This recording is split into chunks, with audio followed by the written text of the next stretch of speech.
नमस्कार। आज बात करेंगे एक ऐसे पवित्र स्थल की, एक ऐसी जगह जो इतिहास, किंवदंतियों और हाँ, एक शापित हीरे की कहानियों से घिरी हुई है। तो सवाल ये उठता है कि आखिर त्र्यंबकेश्वर में ऐसा क्या खास है? शिव के दूसरे पवित्र धामों से ये इतना अलग और रहस्यमय क्यों माना जाता है? देखिए, इसकी सबसे बड़ी खासियत दो चीजों में है। पहली कि ज्यादातर शिवलिंग जमीन के ऊपर होते हैं, है ना, पर ये जमीन के नीचे है। और दूसरी कि ये सिर्फ भगवान शिव का प्रतीक नहीं है, बल्कि इसमें ब्रह्मा, विष्णु और महेश मतलब कि पूरी दिव्य त्रिमूर्ति एक साथ विराजमान है। अच्छा, तो ये समझने के लिए कि ये जगह इतनी खास क्यों बनी, हमें चलना होगा हजारों साल पीछे, एक महान ऋषि गौतम ऋषि की कहानी में। तो कहानी कुछ यूं है कि कुछ ऋषि गौतम ऋषि से ईर्ष्या करने लगे और उन्होंने एक साजिश रची। उन पर गौ हत्या का झूठा आरोप लगा दिया, जो उस जमाने का सबसे बड़ा पाप माना जाता था। अब इस पाप से मुक्ति पाने के लिए गौतम ऋषि ने भगवान शिव की कठोर तपस्या की। शिव प्रसन्न हुए, प्रकट हुए और उन्होंने पूरी साजिश का सच बताया और एक वरदान मांगने को कहा। जानते हैं ऋषि ने क्या मांगा?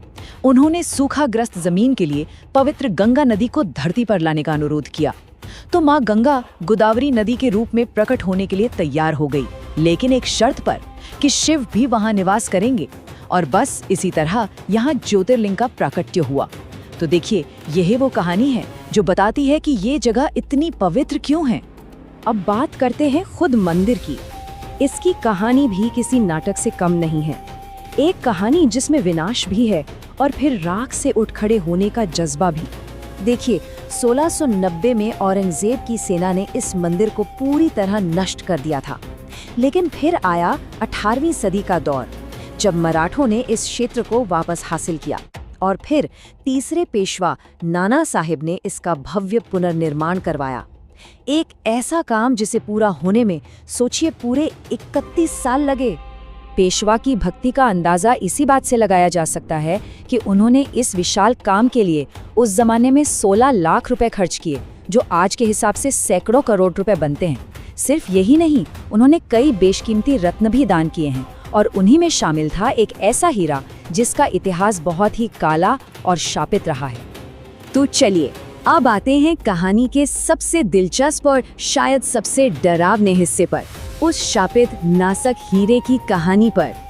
ये हीरा भी वहीं से निकला था जहां से कोहिनूर यानी गोलकुंडा की मशहूर खदानों से। जब ये मिला तो करीब 90 कैरेट का था। मराठों ने इसे मुगलों से हासिल किया और फिर त्र्यंबकेश्वर मंदिर में चढ़ा दिया। माना तो ये भी जाता है कि इसे भगवान शिव की मूर्ति में एक आँख की जगह लगाया गया था। देखिए, शुरुआत कितनी पवित्र थी इसकी। लेकिन फिर 1818 में आंग्ल मराठा युद्ध के बाद इसे ब्रिटिश ईस्ट इंडिया कंपनी ने जब्त कर लिया। यहाँ से इसका सफर पूरी तरह बदल गया। इसे लंदन ले जाया गया, जहाँ इसकी दोबारा कटाई हुई और इसका आकार घट गया। और बस यहीं से इसके साथ एक शाप जुड़ता चला गया।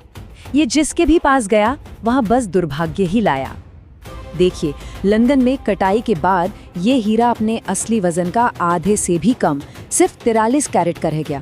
और ये बात सोचने वाली है कि जैसे जैसे इसका भौतिक आकार घटता गया, वैसे वैसे इसकी पवित्र पहचान भी मानो छीन ली गई। ये सिर्फ एक पत्थर का कटना नहीं था, ये उसकी आत्मा को बदलने जैसा था। वहाँ के लोग आज भी कहते हैं कि यह जिसके भी पास गया उसका पूरा कुल समाप्त हो गया। सोचिए कितना भयानक श्राप जुड़ा है इस हीरे के साथ।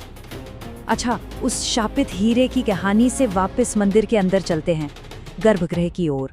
देखते हैं कि वहाँ कौन कौन से रहस्य छिपे हैं। तो जैसा कि पहले बताया, ये है त्रिमुखी ज्योतिर्लिंग, मतलब 3 मुख वाला लिंगम। ये जमीन के नीचे है और इसमें 3 छोटे छोटे चेहरे बने हैं, जो ब्रह्मा, विष्णु और महेश यानी पूरी त्रिमूर्ति के प्रतीक हैं। और सबसे अनोखी बात, इस पर लगातार पानी की एक प्राकृतिक धारा बहती रहती है। ये भारत के 12 ज्योतिर्लिंगों में से अकेला ऐसा है जहाँ त्रिमूर्ति की पूजा एक साथ एक ही लिंगम में होती है। देखिए, त्र्यंबकेश्वर सिर्फ एक मंदिर नहीं है, ये पूरा एक आध्यात्मिक केंद्र है। यहाँ कुशावर्त कुंड है, वही पवित्र तालाब जहाँ ऋषि गौतम ने गोदावरी को स्थिर किया था।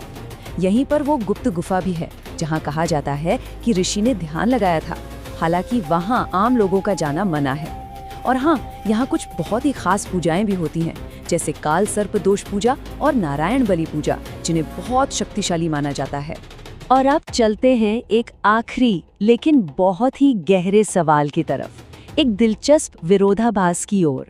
सोचिए जरा, एक तरफ है त्र्यंबकेश्वर, जहां भगवान शिव का स्वरूप यानी ज्योतिर्लिंग जमीन के अंदर गहराई में बसा है, और दूसरी तरफ है सोमनाथ, जहां की प्राचीन मान्यताओं के अनुसार असली शिवलिंग चमत्कारिक रूप से हवा में तैरता था, एक धरती के भीतर, दूसरा आकाश में। एक देवता जो धरती में समाया हुआ है और दूसरा जो आकाश में स्थित था।